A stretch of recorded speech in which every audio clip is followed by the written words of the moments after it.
नमस्कार। अक्सर हम सोचते हैं कि किसी देश के भविष्य को समझने के लिए उसका पूरा इतिहास खंगालना पड़ता है। लेकिन क्या हो अगर हम कहें कि सिर्फ एक महीना ही उसकी पूरी कहानी बता सकता है। चलिए, जनवरी 2025 के सिर्फ एक महीने को पकड़ते हैं और देखते हैं कि भारत की रफ्तार और प्राथमिकताएं क्या इशारा कर रही हैं। तो यही है हमारा बड़ा सवाल। जनवरी 2025 में जो कुछ हुआ वो भारत के इरादों और भविष्य की दिशा के बारे में हमें क्या बताता है। आइए शुरू करते हैं उस बदलाव से जो हर जगह दिखाई दे रहा है, टेक्नोलॉजी। सबसे पहले बात करते हैं टेक्नोलॉजी की। जनवरी का महीना भारत के लिए एक ऐसा महीना था जहां टेक्नोलॉजी के मामले में कई चीजें पहली बार हुईं। और ये बदलाव रक्षा के मैदान से लेकर अदालत के गलियारों तक हर जगह महसूस किया गया। और ये बस कोई इधर-उधर की डेवलपमेंट्स नहीं थी, नहीं, इसके पीछे एक सोची समझी कोशिश थी जो देश के डिजिटल इंफ्रास्ट्रक्चर को और मजबूत कर रही थी। चलिए देखते हैं कैसे। तो देखिए, 5 जनवरी को डीआरडीओ ने एक जबरदस्त चीज लॉन्च की, स्वदेशी फोटोनिक रडार। अब इसकी सबसे कमाल की बात क्या है? ये आम रडार की तरह रेडियो तरंगों पर नहीं, बल्कि रोशनी यानी लाइट पर काम करता है। इसका मतलब है कि इसे जैम करना लगभग नामुमकिन है और ये उन स्टिल्थ विमानों को भी पकड़ सकता है जो नॉर्मल रडार की पकड़ में नहीं आते। ये डिफेंस के लिए एक गेम चेंजर है सच में। और इसी के साथ देश के डेटा को सिक्योर करने पर भी पूरा जोर था। एक तरफ इसरो ने बेंगलुरु और अहमदाबाद के बीच क्वांटम सैटेलाइट लिंक का टेस्ट किया। सोचिए, एक ऐसा कम्युनिकेशन सिस्टम जिसे हैक ही नहीं किया जा सकता। वहीं दूसरी तरफ गृह मंत्रालय ने देश की इतनी बड़ी जनगणना को पूरी तरह डिजिटल बनाने का काम शुरू कर दिया। और फिर बात आती है एआई की। जनवरी में एआई हमारे लोकतंत्र के 2 सबसे मजबूत पिलर्स में शामिल हुआ। सुप्रीम कोर्ट में केस एनालिसिस के लिए एक एआई लीगल असिस्टेंट आया और चुनाव आयोग ने चुनावों पर नजर रखने के लिए एआई पावर्ड सिस्टम शुरू किया। मतलब साफ है, टेक्नोलॉजी अब सिर्फ गैजेट्स की बात नहीं रही, ये सीधे सीधे गवर्नेंस का हिस्सा बन रही है। तो ये तो हुई टेक्नोलॉजी की बात, लेकिन कहानी का एक और बहुत बड़ा हिस्सा है, और वो है हमारा पर्यावरण और सस्टेनेबिलिटी। जनवरी में भारत ने दिखाया कि एक टिकाऊ भविष्य के लिए उसकी सोच सिर्फ बातों में नहीं बल्कि एक्शन में है। और इस एक्शन का स्केल देखिए। मिसाल के तौर पर राजस्थान ने अपना पहला ग्रीन बजट पेश किया और सिर्फ शहरी साफ सफाई के लिए 3,200 करोड़ रुपए का बजट रखा। ये दिखाता है कि पर्यावरण अब कोई साइड टॉपिक नहीं बल्कि एक मेन इकोनॉमिक प्रायोरिटी है। और ये सिर्फ एक घोषणा नहीं थी। राजस्थान ने जनवरी में एक साथ कई बड़े प्रोजेक्ट्स पर काम शुरू किया। पहला green budget, desert solar corridor, drip irrigation में भारी भरकम निवेश, बनास नदी को बचाने का प्रोजेक्ट और रेगिस्तान में पानी जमा करने का मिशन। मतलब एक पूरी सोची समझी स्ट्रैटेजी। और हाँ, ये ग्रीन रेवोल्यूशन सिर्फ एक राज्य तक ही नहीं रुका था। पूरे देश में अलग अलग मोर्चों पर काम चल रहा था।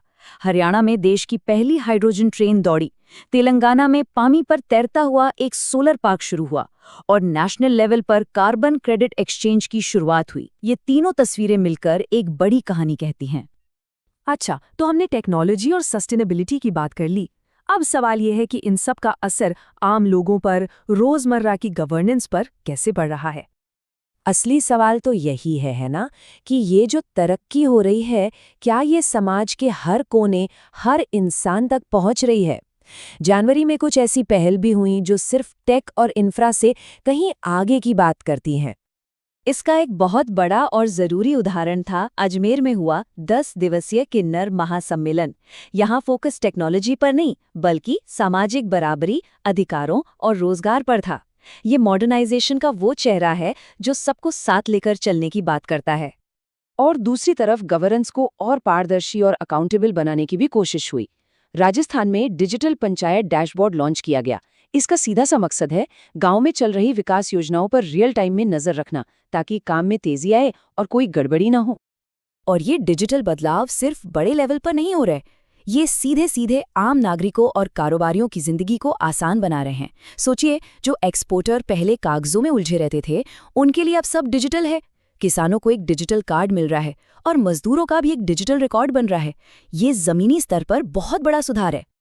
तो देश के अंदर तो ये सब चल ही रहा था, लेकिन इसी के साथ साथ ग्लोबल स्टेज पर भी भारत काफी एक्टिव था। जनवरी का महीना भारत की विदेश नीति और दुनिया में उसकी भूमिका के लिए भी बहुत अहम रहा। जनवरी में दुनिया की नजरें भी भारत पर थीं।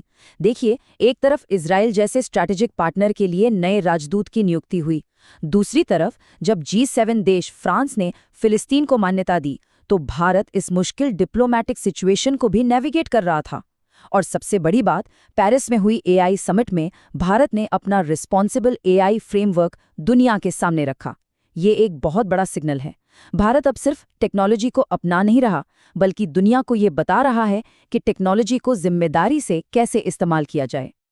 तो अब अगर हम एक कदम पीछे हटें और इन सबको एक साथ देखें, डिजिटल, ग्रीन, सामाजिक और ग्लोबल, तो एक ही थीम, एक ही शब्द बार बार सामने आता है, रफ्तार, तेज बदलाव। ये सब अलग अलग टुकड़े नहीं हैं, ये एक बड़ी तेज दौड़ का हिस्सा हैं। तो पूरी तस्वीर क्या बन रही है? बहुत सिंपल है। डिजिटल इनोवेशन से ग्रीन ग्रोथ को ताकत मिल रही है। इस ग्रीन ग्रोथ से गवर्नेंस आधुनिक बन रही है, और ये सब मिलकर दुनिया के मंच पर भारत की स्थिति को और मजबूत कर रहे हैं। ये सब एक दूसरे से जुड़े हुए हैं, एक ही कहानी के अलग अलग चैप्टर। ये सब हमें सोचने पर मजबूर करता है ना, कि अगर सिर्फ एक महीने में इतने बड़े बदलावों की नींव रखी जा सकती है, तो आने वाला कल कैसा होगा? इस तेज रफ्तार के साथ कौन सी नई चुनौतियां हमारे सामने होंगी, और कौन से नए मौके दरवाजे पर दस्तक देंगे? ये सवाल वाकई सोचने वाला है। अगर आपको ये वीडियो पसंद आया हो तो कमेंट करके ज़रूर बताएं, और अगला टॉपिक क्या होना चाहिए वो भी हमें ज़रूर बताएं। आपका एक लाइक हमें और बेहतर और सटीक कंटेंट बनाने की प्रेरणा देता है। शेयर करें ताकि ये जानकारी हर उस छात्र तक पहुँचे जो अपने सपनों के लिए मेहनत कर रहा है। और सब्सक्राइब करें हमारे चैनल को, क्योंकि आपकी सफलता ही हमारा मिशन है। हम हर वीडियो में कोशिश करते हैं कि आपको वो जानकारी मिले जो परीक्षा में काम आए और जो आपको आत्मविश्वास दे। आप सभी का इस वीडियो को देखने के लिए दिल से धन्यवाद। मिलते हैं अगले वीडियो में। तब तक के लिए सीखते रहिए, बढ़ते रहिए और कभी हार मत मानिए। जय हिंद।